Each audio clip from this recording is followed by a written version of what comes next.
Hey guys, what's going on? It's me, STOTTINMAD of Virals Gaming, bringing you another gaming commentary. Oh, sorry about that. Now, the following topic is inspired by the first round of topics going into C3, which has been hosted by SeriialAssassin. So I urge you guys, if you haven't already checked out that competition, I urge you to check it out and give your feedback on the commentators and vote for your favourite, of course. So the topic is, what was your most defining moment in your childhood? Now, I was listening to some of these commentaries, and I have to say, a lot of good topics, a lot of good answers, I should say, and some very moving answers actually. Some I could relate to, some I couldn't necessarily relate to, but still very much had an impact on me. So, well, I'm going to begin with what my main defining moment. One of my first defining moments was when I met my first real friend, Claire Walton. Now, when I was a kid, I was bullied. I wasn't treated like any other kid. I was basically treated like crap for the best part of my life. So, growing up in Portimao and stuff, she kind of was always there for me. And so she was kind of like one of those people who you could like rely on, a shoulder to cry on. I mean, yeah, I might be really young at the time, but when I look back at it, I really appreciate what she did for me. And I mean, I'm not in contact with her as much as I would like to be now, but I still talk to her from now and then. We still talk. Still one of my good friends. My next defining moment is the fact that it affects everything up till now. It would be the difference between me being in Parkview and me going off to Lord Lawson. The difference between me going out with my girlfriend currently and never actually ever seeing her in my entire life. It would be such a different life if I had made another choice, or if I had been able to make that other choice. And the choice is from leaving Barley Mile and going to Sestra Primary School. Now at the time I didn't really want to go because I was leaving my friends behind, and it was kind of like one of those choices where I knew I would come to regret it all my life. And I still do. But I mean, the consequences weren't really. I didn't even imagine the consequences at that time. I mean, I left and it just caused friction amongst Claire Walton, my friends, and they were separated from each other. And since then, Claire's gone lone wolf, you could say. Although I think she's still friends with Liam, guys. So that's good. At least she can rely on him, and I appreciate that. Good on them.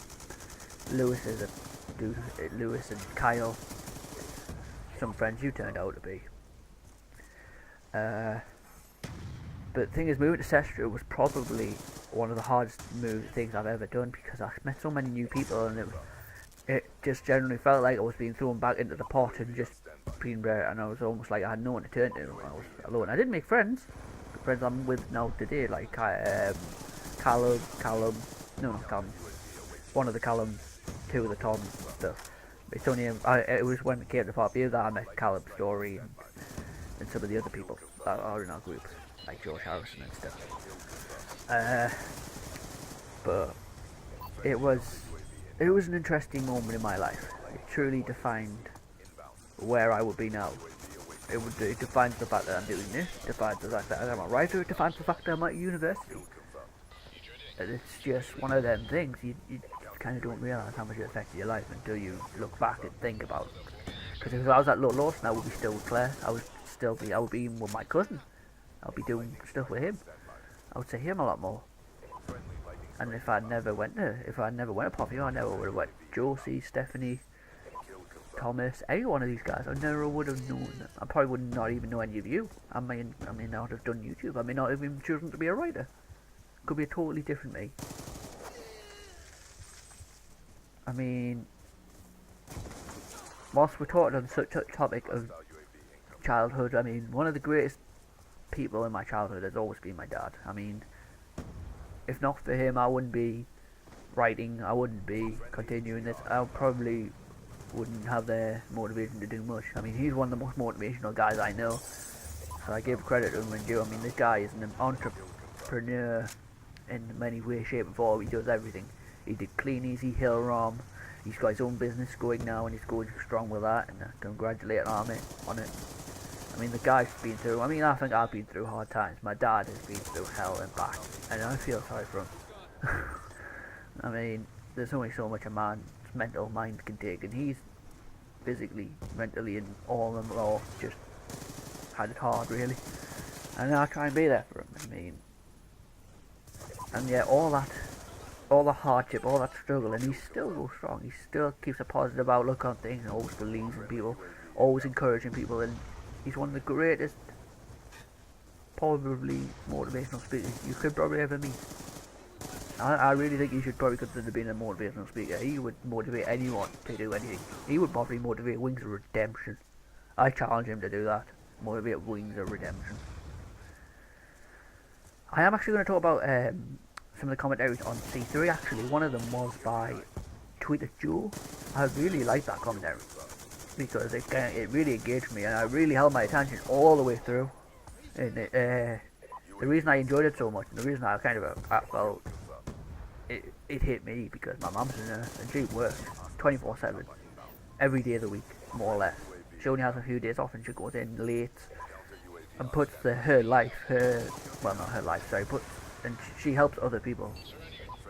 She makes sure they're well. She does so much for people, and yet I'm sick of seeing the NHS get so much stick for things that aren't out of its power, because it's the government that's making it do that.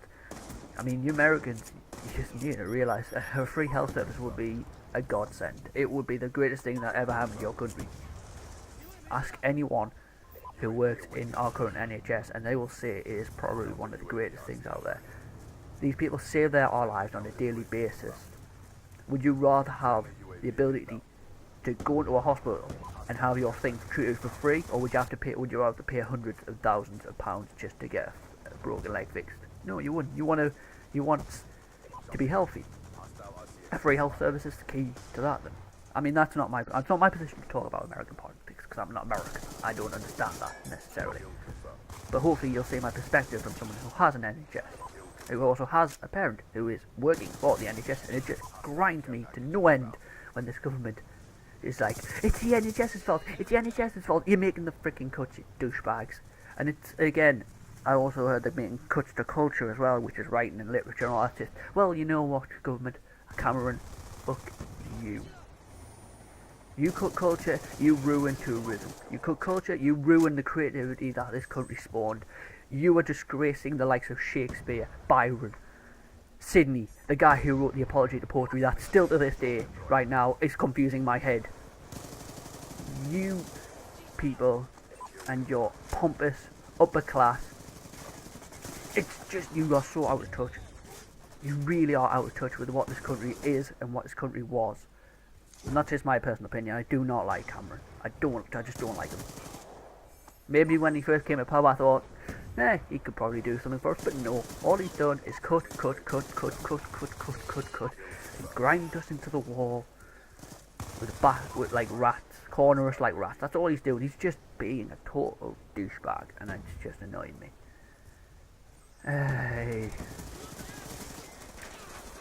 I'm sorry if my voice sounds really funny. I just get really emotional. I can't help it.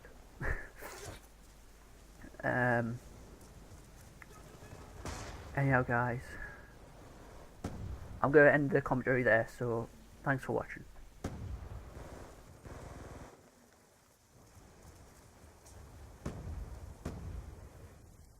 UAV inbound.